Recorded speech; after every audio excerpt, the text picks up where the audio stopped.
Udah selesai bahas Griffin, sekarang waktunya bahas apa? Temennya, bukan temennya kayaknya. Lebih mirip kalau mau dibilang kayak rivalnya lah. Kan Griffin protagonisnya, sekarang kita bahas antagonisnya yaitu Sang Fish Fairy. Kita bakal bahas ya seperti Griffin itu, mulai dari apa itu Sang Fish Fairy sampai gimana sih kok Sang Fish Fairy bisa jadi sampai kayak sekarang ini. Pertama, Sang Fish Fairy itu apa sih? Sang Fish Fairy itu awalnya pabrik senjata. Ya, manufaktur beneran, pabrik beneran yang ada di dunianya GFL atau di seriesnya GFL. Pabrik ini awalnya beneran pabrik, bukan kayak Griffin yang PMC atau Private Military Company yang nyewa-nyewain. Enggak, mereka beneran pabrik, mereka beneran bikin senjata ataupun armor dan lain-lain.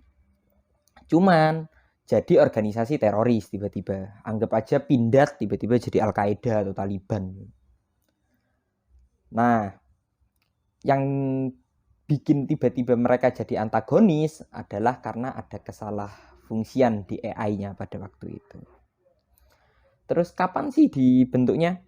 Sang Fish Fairy ini dibentuk di tahun 2031 berupa pabrik senjata biasa, startup sebelum Pindad.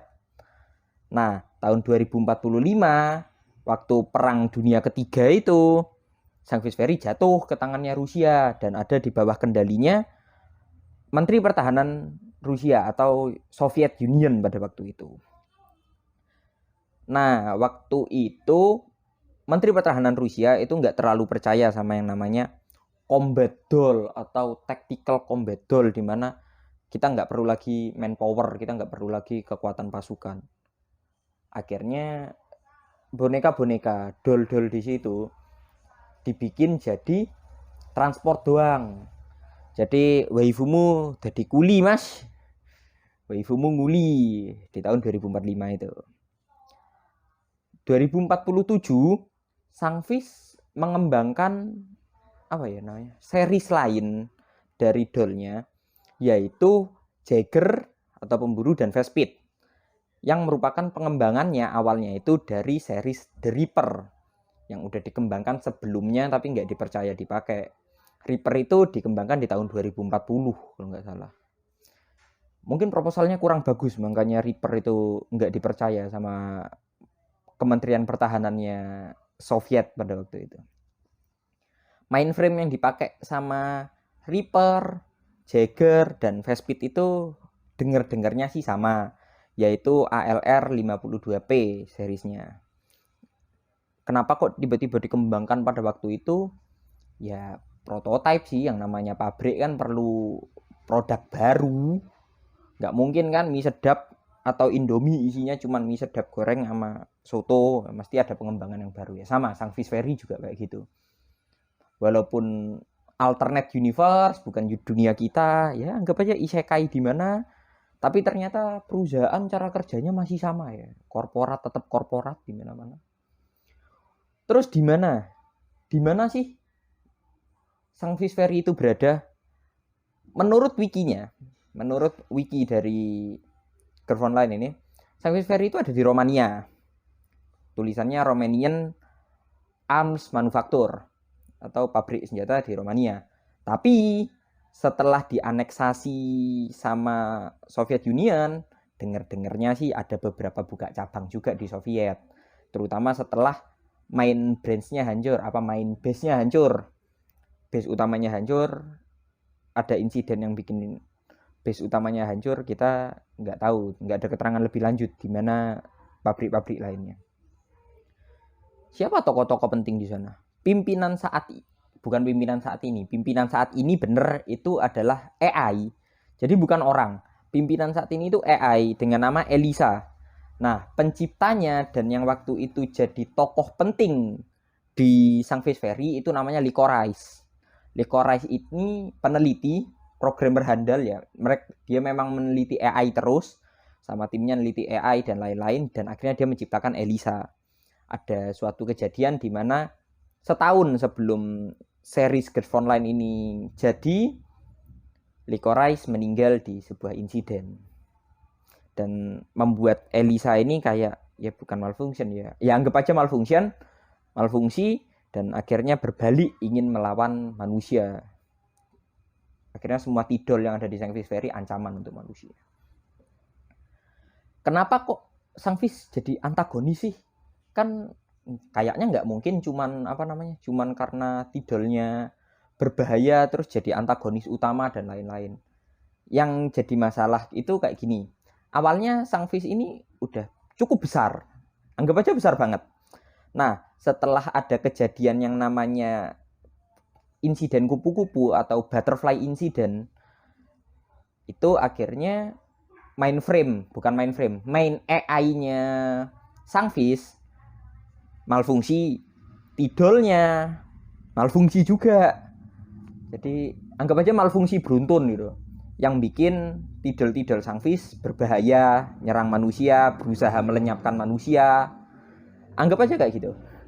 Jadi organisasi yang awalnya arms manufaktur jadi organisasi teroris, dianeksasi jadi arms manufaktur lagi, yang akhirnya malfungsi dan banyak banget kombatan, tidol kombatan yang bermasalah dan akhirnya mengancam manusia. Jadi itu alasan kenapa kok Sancvis Ferry ini di anime maupun di gamenya jadi antagonis yang anggaplah antagonis utama di situ.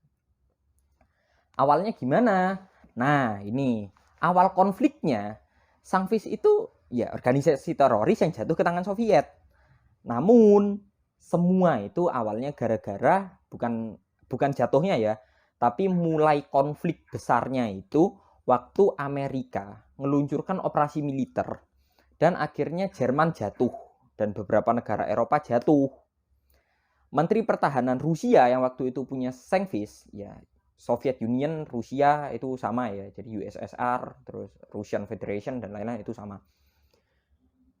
Menteri Pertahanannya kayak kepepet gitu. Kayak terdesak power of kepepet.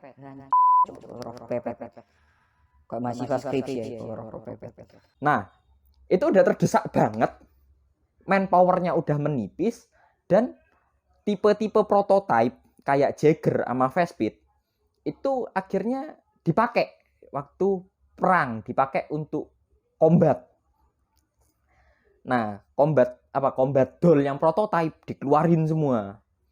Nah, tahun 2061 setahun sebelum peristiwa GFL ini, series GFL ini ada insiden kupu-kupu. Insiden kupu-kupu itu gimana sih? Aku nggak mau bahas banyak di video ini, kita bahas di video depan karena awalnya panjang banget. Intinya, insiden kupu-kupu atau butterfly incident itu adalah kegagalan dari operasi kupu-kupu. Kenapa kok kegagalan operasi kupu-kupu? Operasi kupu-kupu adalah operasi gabungan antara KCCO, itu partai lain, di gamenya ada, tapi di animenya kita nggak tahu bakal keluar apa enggak. KCCO bersama dengan Griffin yang jadi protagonis itu, bersama dengan Griffin Kruger untuk melakukan operasi militer dalam rangka mengambil Elisa dari Sancvis. Alasan di belakangnya itu konflik kepentingan antar manusianya. Yang entah gimana berusaha supaya si Elisa ini ngelepasin sebuah virus yang nanti inti programnya Elisa itu bisa diambil dari situ. Nggak tahu gimana, singkatnya Licorice terbunuh waktu insiden itu. Waktu operasi itu Licorice terbunuh, jatuh cukup banyak korban, main base utamanya Sancvis hancur, dan Elisa malfungsi. Elisa bermasalah, bikin tidolnya malfungsi, dan bikin beberapa tidol yang lain juga malfungsi. Bukan cuma dari Sancvis. Akhirnya Elisa berhasil diselamatkan, dibawa sama agent atau series agent dari salah satu kombatan doll Sancvis Ferry bersama dengan M16A1 yang entah gimana terprogram untuk jadi Sancvis Ferry pada waktu itu, ada di pihaknya Sancvis, dibawa pergi bersama dengan ya sisa-sisa kombatan, sisa-sisa tidol yang tersisa. Entah mereka bikin pabrik lagi atau entah mereka cuma ngumpulin kekuatan tempur yang tersisa, kita nggak tahu. Tapi intinya Sang Fish Fairy masih ada sampai sekarang, ancamannya masih nyata di dunia GFL, dan jujur, kombatan doll, taktikal dollnya mantep-mantep cuy. Lebih mantep timbangannya Griffin. Waifu yang pantas sebenarnya, waifunya memanjakan mata. Oke, sekian aku Miftahul Sakif dari kanal Dolenadan. Rahayu.